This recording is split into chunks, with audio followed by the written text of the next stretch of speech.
Break week is officially over and JJK is back. Tonight we have the 266 leaks and I cannot wait for them. They should be in roughly 12 to 13 hours from the posting of this video, so adjust accordingly, but you guys know the drill by now. Your best bet is to head on over to the Discord where we are going to have a timestamp that updates throughout the day to your local time zone to let you know exactly when they're dropping. And of course, on top of that, that's where the leaks party happens as well. So everyone's going to go crazy, especially after a break week. So be sure you come join us. It should be a blast. And we are going to see what happens here in this epic face-off. Now for the rest of this video, I'm going to be answering some final questions that I've gotten, starting with these from Outrageous Fellow. And there's 3 questions here. Y'all can pause to read it all if you'd want. But the first one is about Angel and if she can still fully incarnate. And Outrageous even mentions he knows why Angel isn't because she doesn't want to erase Hannah, but could she if like the need was dire enough? And me personally, I don't think so. But I will say this is a pretty gray area, so I'm not saying that, you know, what I'm saying is hard canon. Again, just my 2 cents. But I don't think she can because I think she started her incarnation, did a little bit of tweaking, and then stopped it. So in Sukuna's case, he never incarnated at all until the moment in the Kashimo fight, and then he fully incarnated.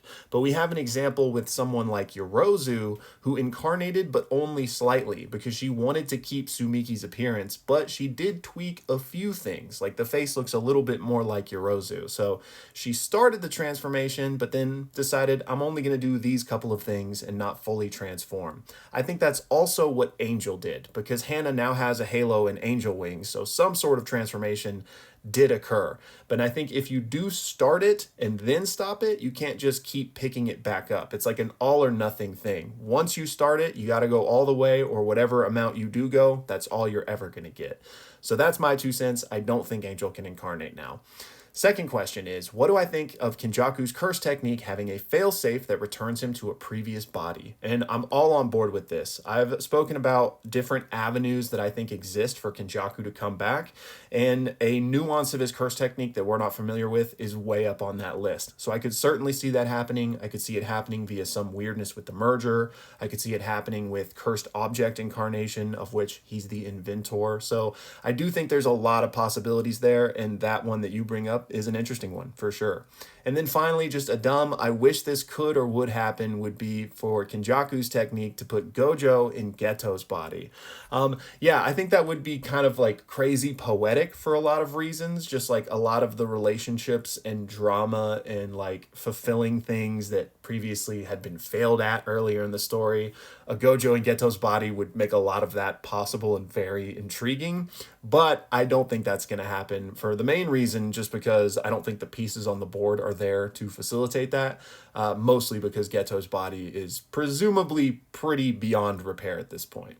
Next up, Disaster Master says, I think narratively Yuji has to make it to the end alive. The full arc Gege is setting us up with is this faulty expectation that his arc will be concluded with his death, and we're supposed to discover that that's not the purpose and it is for him to live. And I'm with you, that's a poetic interpretation, and I would enjoy that if that ends up being what happens. And I do think that's possible, especially if we lean into the only one will live or only one will die scenario with the current chessboard. Looks like it's either going to be Yuji or Megami that's the only one that walks out of this alive, right? So I certainly think that's possible, but for my money, I'm leaning that Yuji will be the one to perish for now, but we'll see.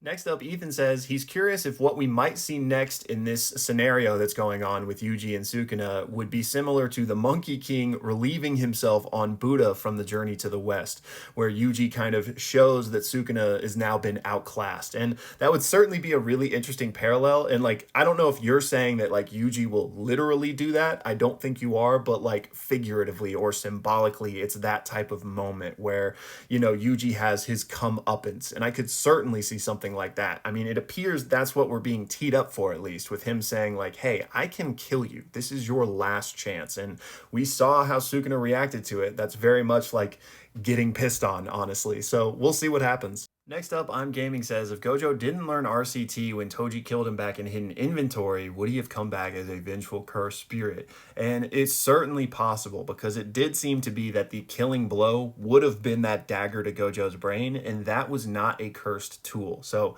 we don't really know the nuance of like getting killed with cursed energy, does it mean cursed energy has to be used at all, or does it just mean for like the very finishing blow? Because Gojo got messed up with that inverted spear of heaven, but again, the killing blow was a normal dagger, so I definitely think it was possible that he could have become a vengeful cursed spirit there. And then on this very same subject of vengeful cursed spirits, Sonic wants to know if Yuta really is dead as Gojo, won't he become a vengeful cursed spirit since he just dropped dead, not from cursed energy? And so two things. One, I'll say I don't think Yuta is dead right now, and that might not be what you're saying. You might just be saying like if he ends up dying, just passed out right now. But one, yeah, Yuta is still conscious within Gojo's body. The technique just ceased for now. But if he did pass away, then yeah, I think he would have the potential to become a vengeful cursed spirit because no cursed energy was involved. And then next up, Zion says, I think Yuji is top 5. What do you think? And honestly, yes, but it does depend. Are we talking like across the verse, including people that have passed away type of thing? I still think Yuji is probably top 5, but he's most certainly top 5 of people who are remaining. But even in an all-time list, I think he's top 5. But he's probably number 5, and there's a little bit of contention there. Sukuna, Gojo, 1 and 2, obviously, you can switch the order if you want, but those two are the top for sure. I think Kenjaku and Yuta are kind of in a same race between 3 and 4, so I would slot Yuji in at 5, but you could make some arguments for Yuki, probably, just because, like, Black Hole is a pretty huge win condition against everyone, even though she has to take herself out. Kashimo, kind of a similar situation. If he uses his curse technique, he's going to take himself out, but that might be enough to get the job done against Yuji. But at least in Kashimo's case, Yuji now has a domain and Kashimo doesn't. So I would give Yuji the edge over Kashimo. But with Yuki, that might be tough because I would at least guess at this point right now, Yuki's domain is probably more refined than Yuji's, meaning she'll win a domain clash against him because he literally just did it for the first time ever, right? But if we find out more information in that regard, then maybe we can like confidently put Yuji above Yuki. But yes, top 5 right now, of course, top 5 all time, pretty confident, but would put him right at 5. And then finally, Pinpino asks, where did your One Piece videos go? And yeah, a lot of people have been asking me this. So unfortunately, one of my One Piece videos got flagged and only on one of the platforms that I'm on. But out of an abundance of caution, I decided to take them all down on all the platforms, just not to risk it. I do think those videos would fall under fair use and I would win any dispute. But I'm just paranoid and I feel like it's not worth the risk, so I took them all down. I am working on ways to maybe redo those videos or find a way to get them back up. And then moving forward, I'm still going to be doing the One Piece arc reviews, but I'm just going to have to do them differently to not even have to worry about that potentially getting flagged. So for now, they're down and I apologize for that, but they will hopefully at one point be coming back up and those reviews will continue. Anyways, that's all for this one. Thank you guys so much for sending in the questions. And again, it's Leaks Night, so be sure to come hang out with us in the Discord. It'll be a blast, and I will see you guys later tonight.